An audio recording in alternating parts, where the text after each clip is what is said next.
جمهوری اسلامی ایران و اسرائیل از همیشه با همدیگه سر جنگ داشتن.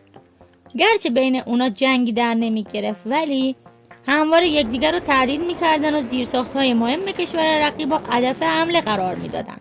با توجه به موشک پراکنی های این دو کشور، اگه جنگی صورت بگیره کدوم کشور برنده است؟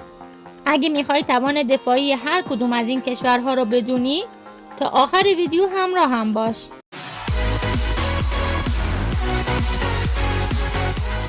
کشور ایران با وسعت 1,648,195 کیلومتر مربع در موقعیت استراتژیکی بسیار مناسب در قلب خاورمیانه قرار داره. پایتخت و بزرگترین شهر ایران تهران که 17.5% جمعیت کشور رو در خودش جای داده که با توجه به جمعیت 86.75 میلیون نفری ایران، حدود 12.5 میلیون نفر در تهران ساکنند. رئیس جمهور ایران ابراهیم رئیسیه. تولید ناخالص داخلی ایران در زمان ریاست جمهوری وی 366.43 میلیارد دلار و درآمد سرانه ایران 4,234 دلار برآورد میشه. ایران در رتبه 14 نظامی جهان قرار میگیره و بودجه دفاعش 9.95 میلیارد دلاره. در حالی که اسرائیل کشور کوچیکی در غرب آسیا و خاورمیانه است که با لبنان، سوریه، اردن و مصر و سرزمین‌های فلسطینی کرانه باختری و نوار غزه هم مرزه. مساحت این کشور 21,937 متر مربع و با اینکه مرکز اقتصادی و علمی اسرائیل تل‌آویو، اما حکومت در اورشلیم واقعه و این شهر پایتخت اسرائیل شناخته میشه. بنجامین نتانیاهو رئیس جمهور 9.76 میلیون نفر اسرائیلیه. تولید ناخالص داخلی اسرائیل از ایران بیشتر و معادل 564 میلیارد دلار برآورد میشه که درآمد سرانش 58,273 دلاره.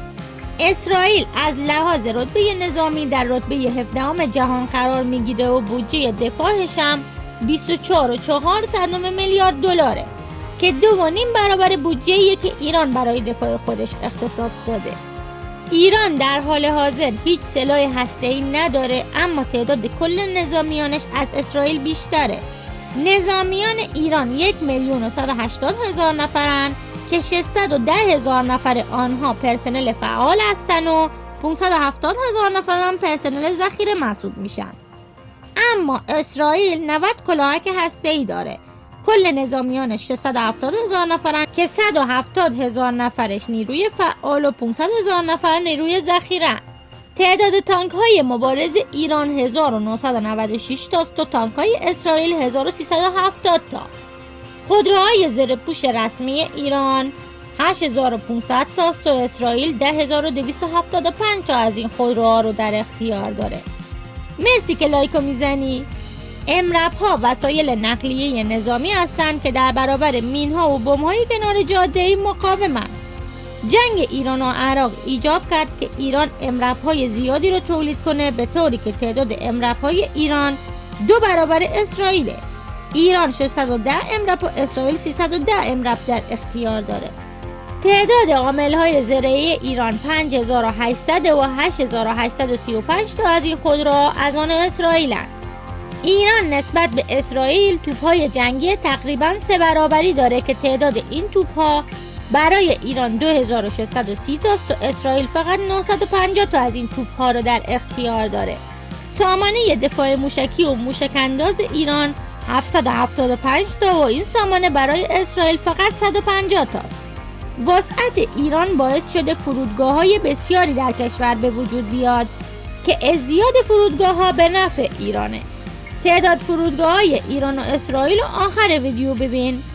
ایران همواره سعی داشته نیروهای دفاعی و ابزارهای جنگیشو گسترش بده. با اینکه اسرائیل از گذشته تا کنون از سلاح‌های جنگی و ماشین‌آلات زرعی پیشرفته استفاده می‌کرده، اما همکنون ایران هم حرفی برای گفتن داره. نیروی هوایی هر دو کشور پیشرفت‌های بسیاری کردند.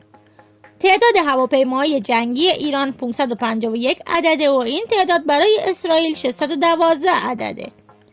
همچنین ایران 23 هواپیمای ضد حمله و اسرائیل 39 تا از این هواپیماها رو داره. تعداد جت‌های جنگی ایران 186 و اسرائیل 241. هواپیماهای مأموریت ویژه ایران 10 تا و این هواپیماها برای اسرائیل 23 عدده. تعداد هلیکوپترهای ایران 129 و هلیکوپترهای جنگیش 13 تاست. اما اسرائیل 146 هلیکوپتر و 48 هلیکوپتر جنگی در اختیار داره. در کل نیروی هوایی اسرائیل قوی تر از ایرانه، اما تعدد فرودگاه‌های ایران که 319 امکان پرواز هواپیماهای بیشتری رو نسبت به اسرائیل که فقط 42 فرودگاه داره رو به ایران میده. با این اوصاف آیا بین اسرائیل و ایران جنگی صورت میگیره؟ برنده این بازی چه کسی خواهد بود؟ مرسی که نظرتو برام کامنت میکنی. ممنون از همراهی شما. در ویدیوی بعدی نیروی دریایی ایران و اسرائیل مورد بررسی قرار میگیره. همراه هم باشید.